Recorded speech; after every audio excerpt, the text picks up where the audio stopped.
आप कुछ special diet आजकल कर रहे हैं, वो क्या स्पेशल डाइट कर रहे हैं और क्यों कर रहे हैं, इस हवाले से भी अगर कुछ ये राज की बात लाइए। ये तो अंदरूनी सवाल आपने जो है ना वो ऐसा तो ना करे ना। मैं डायबिटिक का पेशेंट हूँ, 10-12 साल शुगर का जो मरीज होता है ना, मुझे जानते हैं, जितना मेरा ट्रेवल है, जितना मेरा शेड्यूल है, शुगर के मरीज के लिए ये सब चीजें कैरी करना इतना आसान नहीं है। मगर मेरे साथ हुआ ये कि मैं पहले तो ठीक चलता रहा, मगर अब से 6 महीने यानी 1 साल पहले से मेरी शुगर ने इंक्रीज करना शुरू किया और मैं अल्हम्दुलिल्लाह उसको प्रॉपर्ली चेक करता रहा और 6 महीने पहले मेरी शुगर जो है वो काफ़ी ज़्यादा हो गई। अब मैं कंफ्यूज था कि मैं मीठा नहीं खा रहा हूँ और बहुत कम खा रहा हूँ और मैं अपनी डाइट को कंट्रोल भी कर रहा हूँ, मैं ज़्यादा भी नहीं खा रहा, लेकिन मैं अपनी शुगर को पकड़ नहीं पा रहा था और वो कंटिन्यू बढ़ती जा रही थी। फिर मेरी नज़र से एक फार्मूला गुजरा और वो फार्मूला है GPS।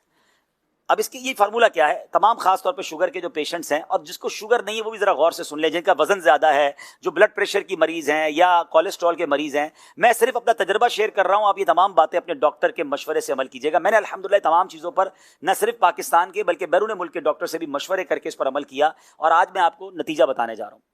तो मेरी शुगर जो थी, चले बता देता हूं, मेरी शुगर 9.9 तक पहुंच गई, बढ़ते बढ़ते 9.9 तक पहुंच गई, जो कि HB1C जो होती है 3 महीने की शुगर, और ये ग्रेजुअली बढ़ती गई, 7 से करते करते 8 पहुंची, 9 पहुंची और 9। मैंने कहा ये क्या हो रहा है, क्यों नहीं रुक रही शुगर, दवाइयां चेंज करके देख ली। तो फिर वो GPS फार्मूला मेरी नजर से गुजरा कि शुगर सिर्फ मीठा खाने से नहीं होती है, ये 3 चीजें हैं, G for grains, P for potato, S for sugar. ये 3 चीजें अगर आप छोड़ दें तो आप बगैर दवाई के शुगर पे काबू पा सकते हैं।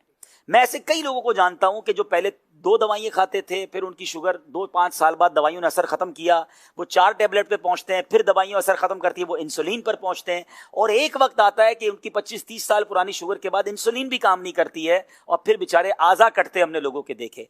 तो अब इस फार्मूले का जो मुझे बताया गया कि इस फार्मूले पर अमल करने से आप शुगर को रिवर्स कर लेंगे और आप दवाइयां भी छूट जाएंगी, पहले तो मुझे यकीन नहीं आया, मगर अब मैंने खुद अमल करना शुरू किया। अब उसका थोड़ा सा अमल मुश्किल यह है कि उसमें ग्रेन्स यानी आपको उसमें रोटी छोड़नी पड़ेगी, उसमें आपको चावल छोड़ना पड़ेगा, अनाज जो है ना वो छोड़ना पड़ेगा, क्योंकि ये डायरेक्टली कार्बोहाइड्रेट्स हैं। मुझे पता चला कि एक रोटी 4 चीनी जितना अंदर जाके काम कर रही है, वो चीनी नहीं है उसमें, लेकिन वो अंदर जाके कार्बोहाइड्रेट्स उतने बना रही है। अगर आपने 2 या 3 रोटियां खा ली हैं तो आपने 12-15 चम्मच शुगर खा ली समझ लें, और तो शुगर कहां से कम होगी। तो अब रोटी को छोड़ना था। अच्छा, रोटी मेरे लिए इतना मसला नहीं, हम मेमनों के लिए चावल बड़ा मसला है, हम चावल बहुत खाते हैं, तो चावल छोड़ना था, रोटी छोड़नी थी, पोटैटो खैर वैसे भी इतना ज्यादा मरगूब नहीं था, और शुगर वाली तमाम चीजें, बेकरी की तमाम आइटम्स। राशिद भाई, अल्लाह की रहमत से मैंने ये करते हुए मुझे 4 महीने हो गए। आज 4 महीने बाद अल्हम्दुलिल्लाह मैं आपको बताऊं, मैंने ईद के यानी एक दिन पहले 2 दिन पहले टेस्ट करवाया है, मेरी शुगर 7.8 हो गई है, 9.9 से 7.8 हो गई है। और मजे की बात यह कि पिछले 2 महीनों से मैंने दवाई खाना भी छोड़ दी है। ये मैंने दवाई के बगैर रिकवर किया, अगर मैं दवाई खा रहा होता तो ये 6.5 हो चुकी होती, लेकिन मैं क्यों अपने अंदर केमिकल डालूं। मैं डॉक्टर से मुसलसल मशवरा करता रहा, तो डॉक्टर साहब ने कहा आप चेक करते रहे और कम हो रही है तो अब आधी आधी करते रहे दवाएं। तो अब मैं इस पोजीशन में हूं कि मैं पूरे दिन में अल्हम्दुलिल्लाह दवाई नहीं खाता हूं। फिर उसके बाद मुझे फायदा ये हुआ, मेरा कोलेस्ट्रॉल था 220, 2 महीने पहले की बात कर रहा हूं, और आज कल की रिपोर्ट के मुताबिक 146 हो चुका है, विदाउट एनी मेडिसिन, सिर्फ मैंने डाइट से इसको कंट्रोल किया। कुछ फैटी लिवर के भी प्रॉब्लम्स थे, वो कम हो गए अल्हम्दुलिल्लाह, और भी बहुत सारी चीजें। मेरा तकरीबन 7 किलो वजन कम हो गया। मैं वजन कम करने की बहुत टाइम से कोशिश कर रहा था, मैंने कोई ज्यादा कोशिश नहीं की, मैं खा प्रॉपर रहा हूं, पेट भर के खा रहा हूं, ऐसा नहीं मैंने खाना कम किया है, मैंने सिर्फ इन 3 चीजों से अपने आप को पीछे किया है अल्हम्दुलिल्लाह। अच्छा, फिर मजे की बात यह है कि सिर्फ मेरे साथ नहीं हुआ, जब मैंने 2 महीने में रिजल्ट देखना शुरू किया, मैंने आसपास के दोस्तों को बताना शुरू किया। मैं नाम नहीं ले सकता, हमारे अरकान शूरा भी हैं, हमारे बड़े बड़े जिम्मेदारान भी हैं। आप यकीन करें, अगले 1-2 महीनों में जो उनकी मुझे कॉलें आई हैं, जो शुगर के पेशेंट थे, वो कहते हैं हमारी शुगर नॉर्मल हो गई है, लोगों की इंसुलिन छूटना शुरू हो गई है, वो इंसुलिन से दवाई पर आना शुरू हो गए हैं। अब मैं आपको ये सारी बातें बताने के बाद अच्छी नीयत के साथ अपना शेड्यूल बताता हूं, क्योंकि कुछ लोग जब मैं ये बताता हूं ना तो वो कहते हैं यार रोटी और चावल के बगैर जिंदा कैसे रहेंगे। ठीक है ना, मैं 4 महीने से जिंदा हूं और मैं पहले से अच्छी लाइफ गुजार रहा हूं, बहुत फ्रेश फील करता हूं। अब उसका तरीका क्या है मैं आपको समझाता हूं। पहले तो जब तक आप इसको साइड पे करेंगे ना तो फिर आपको चीजें बहुत सारी नजर आना शुरू हो जाएंगी। पहले तो हमें नजर एक ही चीज आती है ना कि भाई 3 रोटियां खानी है रोज की या 2 प्लेट चावल खाने हैं। तो जनाब आप अल्हम्दुलिल्लाह सलाद, फ्रूट, और फिर आप गोश्त डायरेक्ट थोड़ा सा ले लें, आप बॉयल अंडे खा लें, अगर आपको फ्राइड एग भी खाने तो कम तेल में तल के चम्मच से खा लें अंडे। मैं 1-2 दिन पहले एक जगह गया, दोस्त के घर दावत थी, बड़ा बेहतरीन कह रहे ईद आ रही है अब्दुल हबीब भाई, गोश्त नहीं बनाया, दाल चावल बनाया।